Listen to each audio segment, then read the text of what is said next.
The moment I saw water streaming down my basement walls at 3 in the morning, I knew my life was about to become a nightmare. But I had no idea the HOA would be the ones holding the gasoline and matches.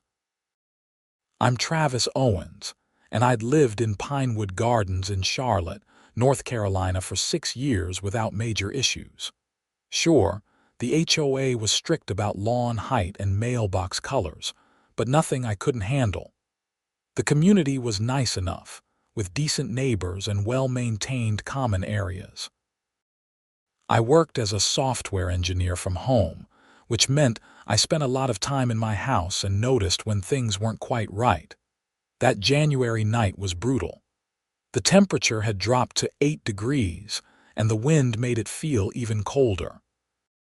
I'd gone to bed around midnight, exhausted from debugging code all day. Then my phone alarm went off at 3:15. Not my regular alarm, but the moisture sensor I'd installed in my basement after a minor leak 2 years ago. Best $100 I ever spent, or so I thought at the time. I stumbled down the stairs in my pajamas and nearly slipped on the water already pooling on the concrete floor. The pipes along the exterior wall had burst, and water was spraying everywhere. I ran back upstairs, threw on jeans and boots, and shut off the main water valve. The damage was already done, though.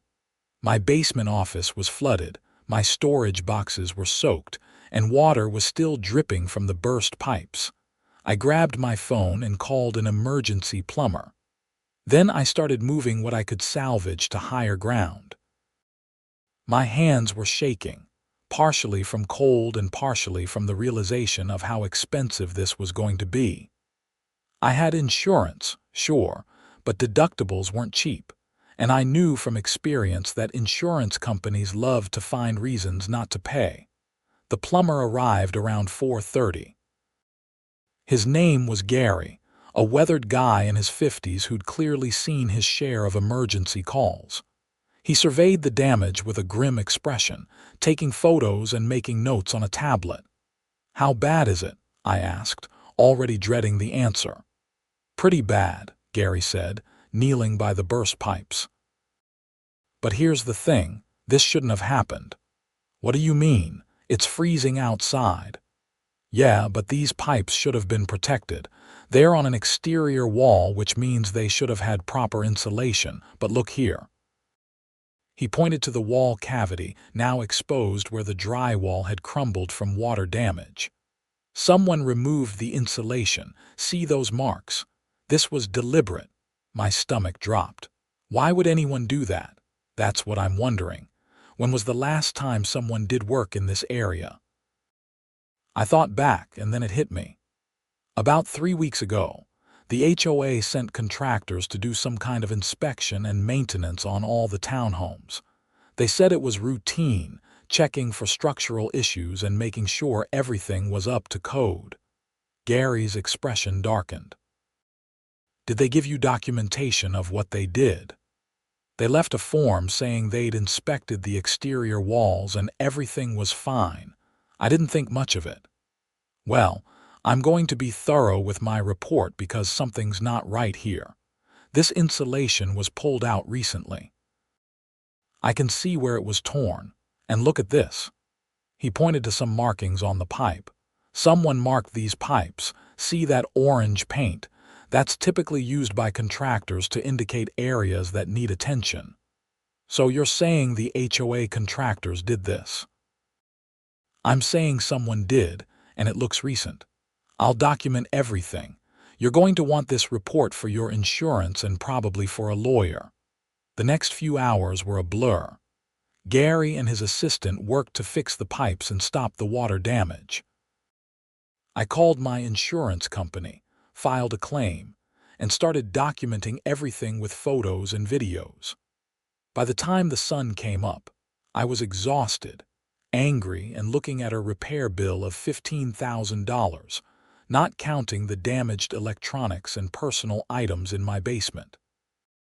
I was drinking my 4th cup of coffee when my doorbell rang at 9 in the morning.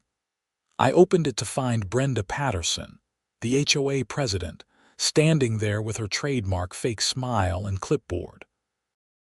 Brenda was in her mid-40s, with perfectly styled blonde hair and the kind of outfit that screamed, "I need to speak to your manager." She'd been HOA president for 3 years and took her role way too seriously.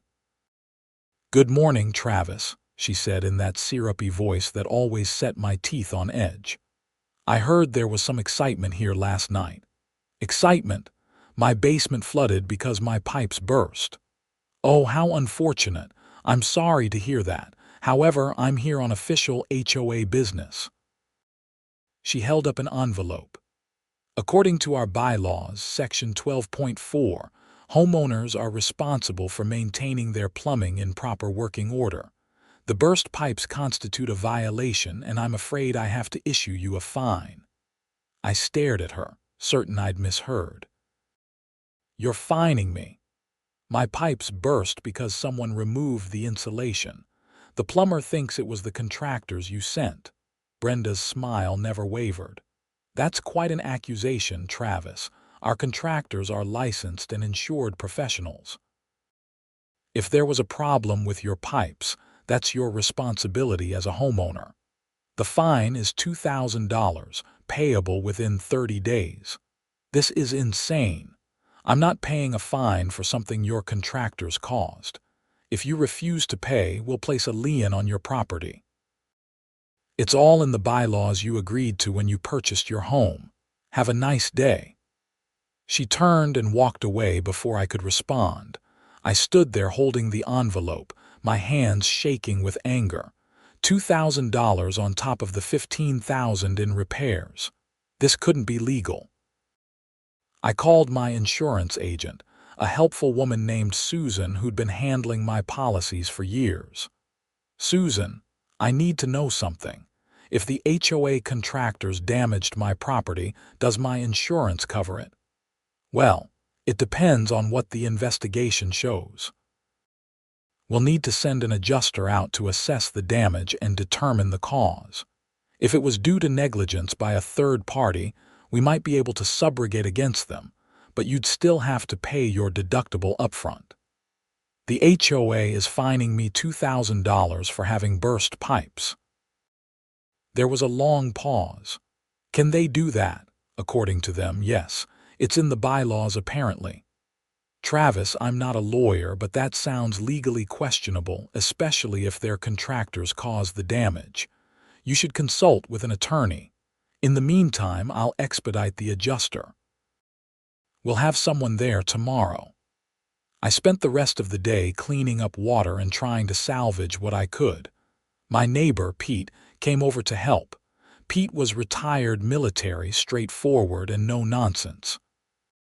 We'd become friends over the years, bonding over our mutual frustration with the HOA's petty rules. "I heard Brenda was here this morning," Pete said as we carried soggy boxes up from the basement. "Saw her leaving with that smug look she gets. She fined me $2,000 for the burst pipes." Pete stopped mid-step. "She what?" "Apparently it's a violation of the bylaws to have burst pipes." "That's the dumbest thing I've ever heard. Did you tell her about the insulation?" "She didn't want to hear it. Said their contractors are professionals and couldn't possibly have done anything wrong." Pete shook his head. "You know, something similar happened to the Johnsons 3 months ago. They had water damage after the HOA did maintenance, and they got fined too. They ended up paying because they couldn't afford to fight it." "Well, I'm not paying. I don't care what it takes." The insurance adjuster arrived the next morning. Her name was Rachel, and she was thorough. She spent 2 hours examining the basement, taking measurements and reviewing Gary's plumber report. When she was done, she sat down with me at my kitchen table. "Mr. Owens, based on the evidence, I believe your plumber is correct. The insulation was removed recently, and the pipes weren't adequately protected from the cold. This isn't normal wear and tear or an act of God. This appears to be the result of negligence by whoever did the recent maintenance work. So the insurance will cover it." We'll cover the damage minus your deductible, yes. But I'm also recommending that our legal department review this for subrogation. If the HOA's contractors caused this damage, they should be held liable. You'll need to provide documentation of when they did the work and what they were supposed to do. I pulled out the form the HOA had left after their inspection. It was vague, just stating they'd inspected the exterior walls and everything was within acceptable parameters. No detailed list of what they'd actually done, no signatures from the contractors, just a stamp from the HOA. Rachel frowned as she read it. This is pretty bare bones. Do you have anything else? That's all they gave me. They did the same inspection on every townhome in the community. Then there should be multiple properties affected. If your pipes burst after they removed insulation, other homes probably had similar issues. That got me thinking. I spent the afternoon calling neighbors and asking questions. Out of the 20 townhomes in my row, 5 had experienced plumbing issues since the HOA inspection. 2 had burst pipes like me, and 3 had frozen pipes that hadn't burst but required emergency thawing. And all of them had received fines from the HOA. I documented everything and called a lawyer. My buddy from college, Marcus, had recommended a real estate attorney named Jennifer Chen who'd helped him with a property dispute. I got an appointment for the following week. In the meantime, the HOA wasn't letting up. I received a second letter, this time threatening additional fines for not cleaning up the unsightly moisture damage visible from outside. Never mind that I was actively working on repairs and had contacted multiple contractors for quotes. Brenda wanted everything perfect immediately. Consequences be damned. I was getting quotes from contractors when my doorbell rang again. This time it was Linda Morrison, another HOA board member and Brenda's second in command. Linda was cut from the same cloth as Brenda, maybe even worse because she pretended to be sympathetic while enforcing the same ridiculous rules. "Travis, I wanted to check on you," Linda said, her voice dripping with false concern. "Brenda told me about your pipe situation. How terrible." "Linda, I'm kind of busy. What do you need?" "Well, I wanted to give you a heads up. The board is meeting next week and your violations are on the agenda. With the unpaid fine and the exterior damage, we're considering additional penalties." Additional penalties. For something your contractors caused, Linda's expression hardened slightly. "Travis, you really need to stop making these accusations. Our contractors did nothing wrong. You're responsible for your property's maintenance and you failed to properly winterize your pipes. That's not our fault." The insulation was removed. The plumber documented it. Plumbers say whatever their clients want to hear. We have professionals who say everything was fine when they left. Now, if you pay the fine and complete the repairs quickly, maybe we can avoid further action. But if you continue to be difficult, well, we have options. She left before I could respond, but the threat was clear. The HOA was circling the wagons, protecting themselves and their contractors while throwing homeowners under the bus. I was more determined than ever to fight back. My meeting with Jennifer Chen couldn't come fast enough. Her office was in downtown Charlotte, in one of those sleek glass buildings that screamed success. Jennifer was in her late 30s, sharp-eyed and professional. She listened carefully as I explained everything, reviewing the documents I'd brought. "This is interesting," she said after I finished.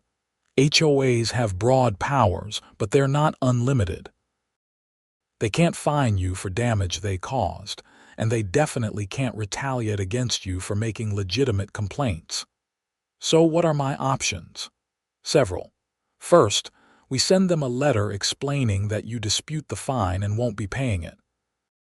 We cite the plumber's report and the insurance adjuster's findings. Second, We request all documentation related to the maintenance work they did, including contracts with the company they hired, scope of work, and inspection reports. They're required to provide that under North Carolina HOA law. And if they refuse, then we file a lawsuit.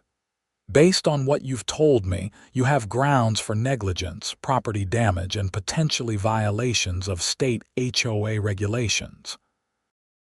If we can prove they knew the maintenance work was faulty and still fine homeowners for the resulting damage, that's even worse. We might be able to bring it as a class action if other homeowners want to join. How much is this going to cost me? Jennifer leaned back in her chair. I'll be honest, litigation is expensive, but given the facts you've presented, I think we have a strong case. I can work on a contingency basis for the damages portion. You pay costs upfront, but I only get paid if we win. For the HOA dispute portion, I can do a flat fee. Let's say $5,000 to start, and we'll reevaluate if it goes to trial. It was a lot of money, but I didn't see another choice. I agreed, and Jennifer drafted a letter to the HOA that same day. It was professional but firm, laying out exactly why the fine was unjustified and demanding documentation. She sent it certified mail so there'd be proof of delivery. 3 days later, I got a response.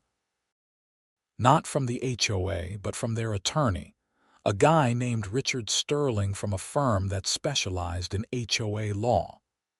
His letter was aggressive, defending the fine and threatening additional legal action if I didn't pay immediately.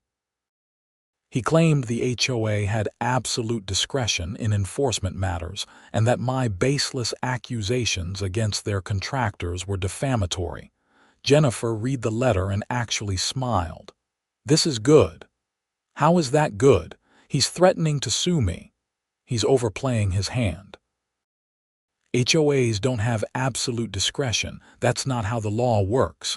And calling your claims defamatory when you have documentation from a licensed plumber, that's desperate. They're worried, Travis. They know they screwed up. So what's next? We push harder. I'm going to file a request for production of documents. In North Carolina, HOA members have the right to inspect records. They have to provide the maintenance contracts and related documents. If they refuse, we go to court to compel production. Jennifer filed the request, and the waiting game began. In the meantime, my repairs were ongoing. The contractor I'd hired was fixing the basement, replacing drywall, upgrading the insulation properly, and ensuring the pipes were protected. The work was slow and expensive, but at least it was getting done. 2 weeks after Jennifer's request, the HOA responded.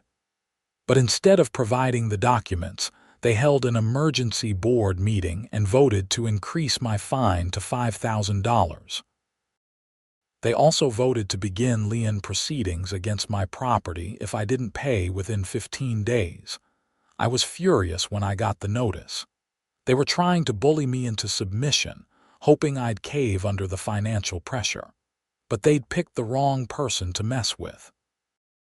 I'd grown up poor, worked my way through college, and built a career through sheer determination. I wasn't going to let some power-hungry HOA board push me around. Jennifer filed an emergency motion in Mecklenburg County Superior Court to halt the lien proceedings and compel the HOA to produce the requested documents. The hearing was set for 2 weeks out, which meant I had to live with the stress of potential legal action hanging over my head. During those 2 weeks, something interesting happened. Other homeowners started reaching out to me. Word had spread about my fight with the HOA, and people were angry. Pete helped spread the word, and soon I was getting calls and emails from neighbors who'd had similar problems or were just fed up with the HOA's heavy-handed tactics. I organized a meeting at my house. 12 homeowners showed up, including an older couple named Frank and Diane who'd lived in the community for 15 years. They'd seen the HOA change over time, becoming more aggressive and less transparent. "It started about 4 years ago," Frank explained. "Brenda got elected president, and she brought in Linda and a couple others who think like she does. Before that, the HOA was reasonable. Now it's like living under a dictatorship. I got fined $500 because my garbage can was visible from the street for more than 12 hours, another homeowner, Sarah, added. "I put it out the night before pickup because I leave early for work. Apparently that's a violation. They fined me for having the wrong shade of white on my front door," someone else said. "I had to repaint it 3 times before they approved it. Cost me $800. As people shared their stories, a picture emerged. The HOA had been systematically targeting homeowners with fines and violations, often for petty or questionable reasons. The maintenance work that caused my pipes to burst was just the latest in a series of problems. We should all fight back together," I suggested. "Jennifer thinks we might be able to bring a class action lawsuit if enough people are affected." "Count me in," Pete said immediately. "I'm tired of these people." Others nodded in agreement. By the end of the meeting, 8 homeowners had agreed to join the legal action. Jennifer was going to have her hands full, but she seemed excited about the prospect when I called her with the news. The court hearing arrived. Jennifer had prepared thoroughly, bringing copies of the plumber's report, insurance adjuster's findings, and statements from the other affected homeowners. The HOA was represented by Richard Sterling, who showed up with Brenda and Linda in tow. The judge, a no-nonsense woman named Patricia Reynolds, heard both sides. Sterling argued that the HOA had broad discretion, and that I was simply trying to avoid paying legitimate fines. Jennifer countered with the evidence of negligence and the HOA's refusal to provide documentation. Judge Reynolds wasn't impressed with Sterling's arguments. "Counselor, you're asking this court to allow your client to place a lien on the plaintiff's property based on fines that appear to be related to damage your client may have caused. That seems like a significant overreach." "Your Honor, the HOA's contractors followed proper procedures. Any claims to the contrary are speculative." "Then you should have no problem providing documentation to prove it." "I'm ordering the HOA to produce all contracts, work orders, inspection reports, and communications related to the maintenance work performed in November. You have 10 days. The lien proceedings are stayed pending review of those documents." It was a victory, but Sterling looked unworried as we left the courthouse. That bothered me. He seemed too confident for someone who'd just been ordered to turn over potentially damaging documents. I found out why a week later when the HOA produced their documents. They'd provided contracts and work orders, but everything was heavily redacted. Names were blacked out, specific tasks were listed as routine maintenance, and there was nothing that directly proved they'd removed insulation or caused damage. "This is garbage," I said to Jennifer as we reviewed the papers. "They're hiding everything." "Yes, but they made a mistake. Look at the dates and invoice numbers. There are gaps. They didn't redact carefully enough. These numbers suggest there are additional documents they haven't provided." Jennifer filed a motion to compel complete production, arguing that the HOA's redactions were improper. Judge Reynolds agreed and ordered the HOA to produce unredacted documents within 5 days or face sanctions. That's when things got interesting. The day before the deadline, I got a call from an unknown number. I almost didn't answer, but something made me pick up. "Is this Travis Owens?" a male voice asked. "Yes, who's this?" "My name is Carl Rodriguez. I was one of the contractors who did work for your HOA in November." I heard you're suing them. My heart started racing. That's right. What do you want? I want to help. What they're doing isn't right. I've got documents that show exactly what we were told to do, and it wasn't proper maintenance. Why are you telling me this? Because they stiffed us on payment. We did the work, sent the invoice, and they've been dodging our calls for months. They owe us $15,000. If you're going after them, I want to make sure the truth comes out. I put Carl on speaker and called Jennifer into the conversation. Carl explained that his company, Rodriguez Construction, had been hired by the HOA to perform inspections and maintenance on all the townhomes. But the scope of work had been strange from the start. They wanted us to check the exterior walls for insulation and remove any excess, Carl explained. They said too much insulation could cause moisture problems and mold. I told them that didn't make sense, but Brenda insisted. She said they'd gotten a report from some engineer saying the insulation needed to be reduced. Did you see this report? Jennifer asked. No, and I asked. She said it was confidential HOA business. I should have walked away then, but we needed the work. So we did what they asked. We pulled out insulation from the exterior walls of 20 townhomes, left just the minimum. I felt wrong about it, but I'm not an engineer, so I figured maybe they knew something I didn't. And then pipes started bursting, I said. Yeah, I heard about it and realized what had happened. Those pipes needed that insulation for cold weather protection. Without it, they were vulnerable. I tried to call Brenda to tell her, but she wouldn't take my calls. Then, when I sent the invoice, suddenly they claimed our work was substandard and they weren't paying. Jennifer was taking notes rapidly. Carl, would you be willing to testify to all this in court? And do you have copies of the work orders, communications with the HOA, anything documenting what you were told to do? I've got everything. Emails, text messages, the original work order with Brenda's signature. I'll send it all to you. After the call ended, Jennifer looked at me with a grim smile. This just became a much bigger case. If the HOA deliberately ordered contractors to remove insulation, knowing it could cause problems, that's not just negligence. That's intentional misconduct. But why would they do that? I don't know yet, but we're going to find out. Carl sent over his documents that evening. The evidence was damning. Email after email showed Brenda directing the contractors to remove insulation, claiming it was based on an engineering report that apparently didn't exist. When Carl questioned the decision, Brenda had responded tersely that the HOA knew what it was doing and he should just follow instructions. Even more interesting were the financial documents Carl included. The HOA had budgeted $30,000 for the maintenance work, but had only agreed to pay Rodriguez Construction $15,000. The other $15,000 had been paid to a company called Superior Property Consulting for the supposed engineering report and project management.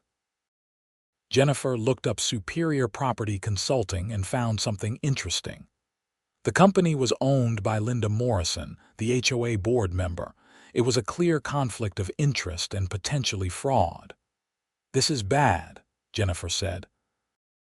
The HOA paid $15,000 to a board member's company for a report that may not exist and services that weren't properly rendered. That's embezzlement. So what do? We file an amended complaint adding fraud and embezzlement claims. And we need to inform the North Carolina Attorney General's office. If HOA board members are stealing from the association, that's a criminal matter. Jennifer filed the amended complaint the next day, and the response was immediate. Richard Sterling called her office within an hour, furious. He demanded a meeting to discuss settlement. Jennifer agreed but insisted I be present. We met at Jennifer's office 2 days later. Sterling showed up with Brenda and Linda, both of whom looked stressed. The confident smirks they usually wore were gone. replaced by tight expressions and worried eyes. "Your amended complaint is full of wild accusations," Sterling began. "My clients are prepared to sue for defamation." "With what money?" Jennifer shot back. "The $15,000 they embezzled. Or maybe the funds they should have used to pay Rodriguez Construction. That's not embezzlement. Superior Property Consulting provided legitimate services. Then you'll have no problem producing the engineering report they supposedly commissioned. The one that recommended removing insulation from exterior walls. I'll wait." Sterling glanced at Linda, who shifted uncomfortably. "The report was verbal. The engineer provided a verbal assessment." "The name of this engineer?" Silence. Jennifer leaned forward. "Here's what's going to happen. You're going to drop all fines against Mr. Owens and the other affected homeowners. The HOA is going to pay for all repairs to damaged properties. And Linda Morrison is going to resign from the board and repay the $15,000 her company received for services not rendered. If you agree to these terms, we'll consider not pursuing criminal charges." "That's extortion," Sterling said, but his heart wasn't in it. "No, that's accountability. You have 48 hours to respond. After that, I'm contacting the Attorney General's office and providing them with all the evidence we've collected." The meeting ended shortly after. Brenda and Linda left without saying a word, but their expressions told me everything. They knew they were caught. I didn't hear anything for 2 days, and then Sterling called Jennifer to accept the settlement terms. But there was a problem. Linda agreed to resign, but she claimed she didn't have the money to repay what she'd taken. The HOA's insurance might cover some of the repair costs, but not all of them. "That's not good enough," I told Jennifer. "These people need to face consequences." "I agree. I'm going to contact the Attorney General's office anyway. They can investigate and determine if criminal charges are warranted." Jennifer made the call, and 2 weeks later, an investigator from the AG's office showed up at my house. His name was Detective Mark Patterson, no relation to Brenda, and he took the case seriously. He interviewed me, reviewed all the documents, and spoke with Carl Rodriguez and the other affected homeowners. The investigation moved quickly. Detective Patterson discovered that Linda's company had been paid by the HOA multiple times over the past 2 years for various consulting services that were never properly documented. In total, she'd received nearly $60,000 from HOA funds. Brenda had approved all the payments without board votes or proper oversight, but it got worse. The detective also discovered that Brenda had her own scheme going. She'd been inflating fine amounts and pocketing the difference. When a homeowner paid a $500 fine, she'd record it as $300 and take the extra $200. Over 3 years, she'd stolen more than $80,000. The case went to the Mecklenburg County District Attorney, who decided to prosecute both women for embezzlement and fraud. I watched the news coverage with a mixture of satisfaction and disbelief.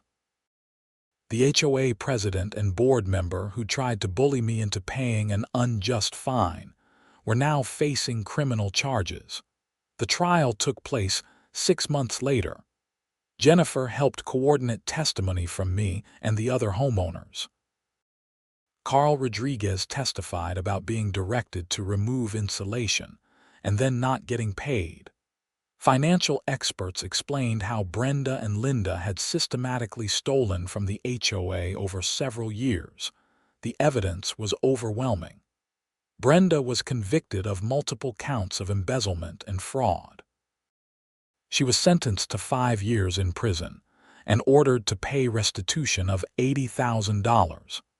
Linda was convicted of fraud and embezzlement as well, receiving a 3-year sentence and ordered to repay $60,000. The HOA itself underwent major changes. A judge appointed a temporary receiver to oversee the association's finances and ensure proper procedures were followed. New elections were held, and Pete actually won a seat on the board. He immediately pushed through reforms requiring financial transparency and limiting the board's ability to impose fines without proper documentation. My insurance eventually paid for most of my repairs, and the HOA's insurance covered the remaining costs once the criminal investigation concluded. Rodriguez Construction got paid the $15,000 they were owed, plus interest and legal fees. Carl sent me a thank you note, saying that speaking up had been the right thing to do despite the stress.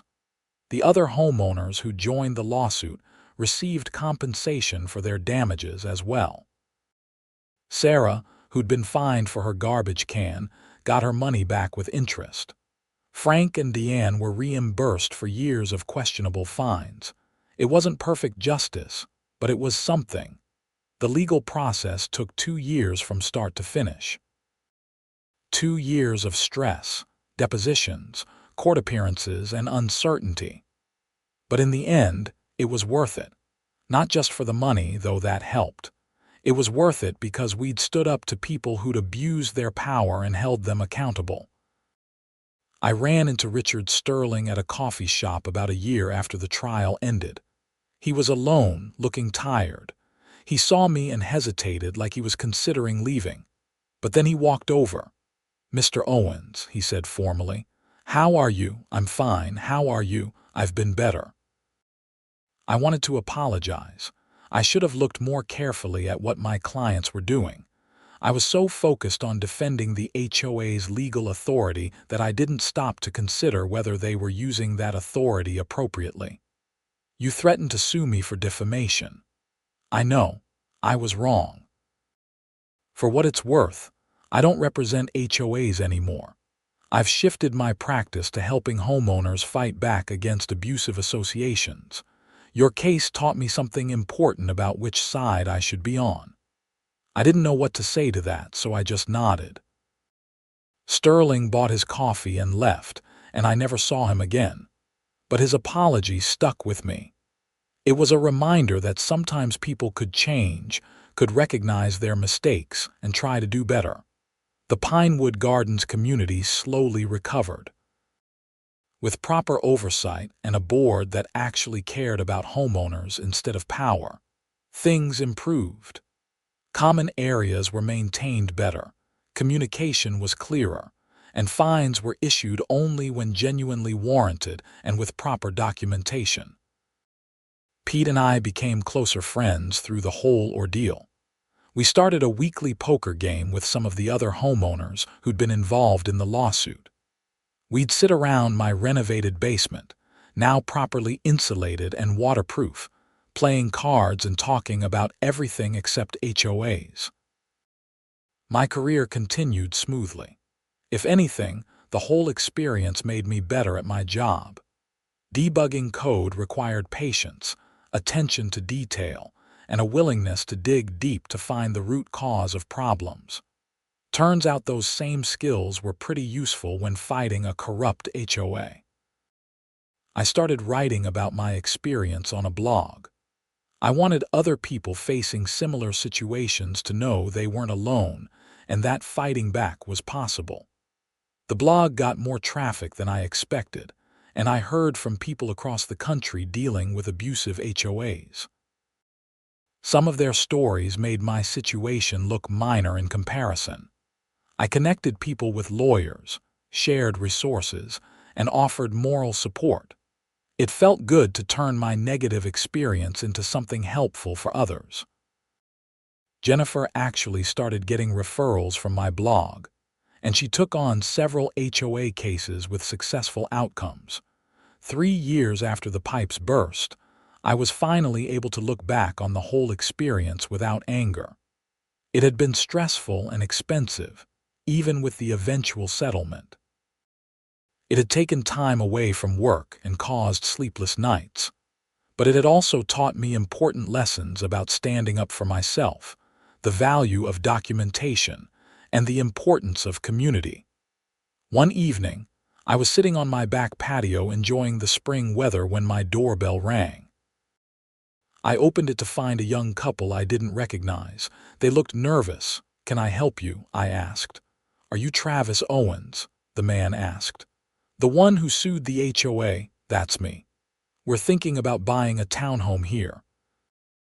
We heard about what happened and we wanted to ask if you thought it was safe now. You know, with the new board and everything." I smiled. "Come on in. I'll tell you the whole story." We sat in my living room and I explained everything that had happened. The burst pipes, the unjust fine, the investigation that uncovered massive fraud, the criminal trial, and the reforms that followed. I showed them the plumber's report, court documents, and news articles about Brenda and Linda's convictions. "Wow," the woman said when I finished. "That's intense. But it sounds like things are better now. Much better. The current board is transparent and reasonable. Pete, one of the board members, is a good friend of mine. He'll make sure no one abuses their power like that again. And honestly, the community itself is great. Good neighbors, nice location, well maintained. The problems were with a few corrupt people, not the community as a whole." They thanked me and left to think about it. A week later, they called to let me know they'd made an offer on a townhome 3 doors down. They moved in a month after that, and we became friendly neighbors. Life settled into a comfortable rhythm. Work was good. I was dating someone I'd met through friends, and my basement office was nicer than ever after the renovations. The pipes were properly insulated. I'd upgraded to a better moisture detection system, and I'd even added a backup sump pump just to be safe. The anniversary of the pipe burst came and went without incident. The coldest night of that winter, I checked my basement anxiously, but everything was fine. The pipes held, the insulation did its job, and I slept soundly knowing my home was protected. I got an email from Carl Rodriguez around that time. His construction company was doing well, and he thanked me again for helping him get paid and for exposing what the HOA had done. He said he'd started being more careful about the projects he took on, asking more questions and trusting his instincts when something seemed off. Jennifer and I stayed in touch too. She'd become something of a specialist in HOA law, representing homeowners in disputes across North Carolina. She told me my case was one of her favorites because of how clear-cut the evidence became once we started digging. Cases like that were rare, she said. Usually, HOA disputes were more ambiguous, with legitimate disagreements about interpretation of bylaws rather than outright fraud. But she said my case had taught her an important lesson. Always get the plumber's report, always document everything, and never assume that authority figures are acting in good faith. Those lessons served her well in other cases. I ran into Brenda's husband once at a grocery store. He looked haggard and uncomfortable when he saw me. I didn't say anything, just nodded politely and went about my shopping. I didn't know if they'd stayed married, how he was dealing with her incarceration, or what their financial situation was like after the restitution order. That wasn't my concern. I'd done what I needed to do to protect myself and help others, and that was enough. The blog I'd started continued to grow. I posted regularly about HOA issues, tenant rights, and how to fight back against abusive property management. A couple of news outlets even picked up my story, and I did a few interviews about the experience. One interview was with a consumer protection reporter from a Charlotte TV station. She asked me what advice I'd give to people dealing with HOA disputes. "Document everything," I said. "Take photos, save emails, get everything in writing. Don't rely on verbal promises or agreements, and if something seems wrong, trust your instincts.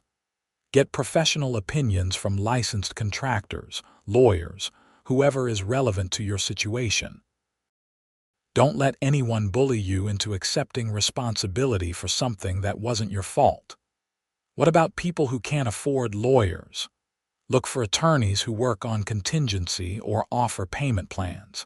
Legal aid organizations can help too. And sometimes just the threat of legal action is enough if you have solid evidence. Many HOAs will back down rather than risk exposure. The interview aired during evening news, and I got dozens of messages afterward from people thanking me for speaking out or asking for advice on their own situations. I tried to respond to everyone, offering what guidance I could. 5 years after the initial pipe burst, I decided to refinance my mortgage to take advantage of lower interest rates. The process required a title search, and I was relieved to find that the threatened lien had never been filed. The court stay had prevented it, and after the settlement, the HOA had formally withdrawn all fines against me. The house appraised well. The renovations had added value, and the neighborhood remained desirable despite its past HOA troubles. In fact, the reforms and new oversight actually made it more attractive to buyers. People wanted to live in a community with accountable leadership and transparent governance. I closed on the refinance and used some of the money I saved on monthly payments to take a real vacation. I'd been so focused on work and the legal battle for so long that I'd forgotten what it was like to truly relax. I spent 2 weeks in Costa Rica, surfing and hiking and not thinking about HOAs or plumbing or legal proceedings. When I got back, tanned and refreshed, Pete invited me to a community barbecue. The HOA was hosting it, but unlike the stuffy, rule-focused events under Brenda's leadership, this was actually fun. People laughed, kids played, and the board members mingled rather than standing apart judging everyone. "This is what it should have been all along," Pete said as we stood by the grill. "A community, not a dictatorship. You've done a good job as board member. The place has never looked better. It's not just me. We've got good people now who actually care. And everyone's aware of what happened before, so there's real oversight. Nobody wants to go through that again." "Think it'll last," Pete shrugged. "Nothing lasts forever, but we've got good systems in place. Financial audits, term limits, transparency requirements. It would be hard for someone to abuse power the way Brenda and Linda did, and people are engaged now. They pay attention. They ask questions. That's the best protection." As the sun set on the barbecue, I looked around at my neighbors laughing and talking, at the well-maintained grounds and the townhomes that no longer felt like territories in a petty dictatorship. It had been a long road to get here, but we'd made it. I thought about that frozen January morning when I'd woken up to water pouring down my basement walls. At the time, it had felt like a disaster, like the worst thing that could happen. I'd had no idea that it would lead to uncovering massive fraud, sending 2 people to prison, reforming an entire HOA, and helping dozens of other homeowners fight back against abusive associations. Sometimes the worst moments lead to unexpected positive outcomes, not because the bad thing was good, but because of how we choose to respond. I could have paid the fine, accepted the injustice, and moved on. Many people did exactly that, which was how Brenda and Linda got away with their schemes for so long.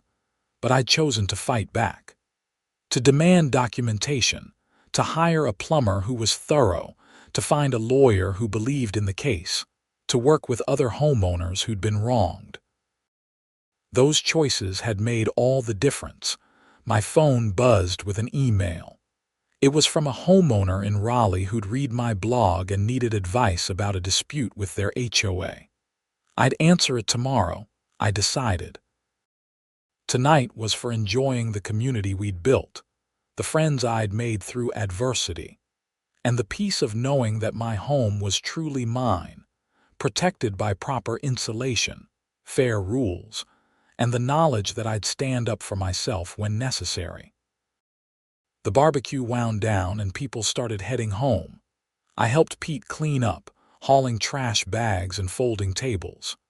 The new HOA president, a retired teacher named Margaret, thanked everyone for coming and reminded us about the upcoming budget meeting. "Everyone's welcome," she said. "We want input from the community. This is your HOA and you should have a say in how it's run." That simple statement would have been revolutionary under Brenda's leadership. Now it was just how things worked. Transparency, accountability, community involvement. Basic principles that should have always been there, but had been lost somewhere along the way. Walking back to my townhome that evening, I felt genuinely content. The legal battle was over. The criminals were in prison. The HOA was reformed, and life had returned to normal. Better than normal, actually, because now we all knew what we were capable of when we worked together. I went down to my basement office, no longer showing any signs of water damage, and sat at my desk. The space looked great, with new drywall, fresh paint, upgraded lighting, and of course, properly insulated walls with protected pipes. I opened my laptop and started responding to the email from the Raleigh homeowner, sharing what I'd learned about fighting back against unjust HOA actions. The story could have ended differently. If Gary, the plumber, hadn't been so thorough, if Jennifer hadn't been willing to take the case, if Carl Rodriguez hadn't come forward, if other homeowners hadn't joined the fight. There were so many points where things could have gone wrong, where I could have given up or been crushed by the system. But none of that happened. Instead, we'd won. Not just me, but everyone who'd been victimized by the corrupt HOA board. We'd won because we had evidence, because we had each other, and because we refused to accept injustice as inevitable. I finished the email and sent it off, hoping it would help another person stand up for their rights. Then I closed my laptop, turned off the lights, and headed upstairs. Tomorrow would bring new challenges, new work projects, new blog posts to write. But tonight, I was just grateful to be home, warm and dry, with properly insulated pipes and a community that finally worked the way it should. The frozen pipes that winter morning had led to the discovery of massive fraud. But they'd also led to justice, reform, and unexpected friendships. In the end, maybe that burst pipe was the best thing that could have happened, not for the damage it caused, but for the truth it revealed and the changes it inspired. Sometimes, you need a crisis to expose rot that's been hidden for too long. And sometimes standing up for yourself means standing up for an entire community.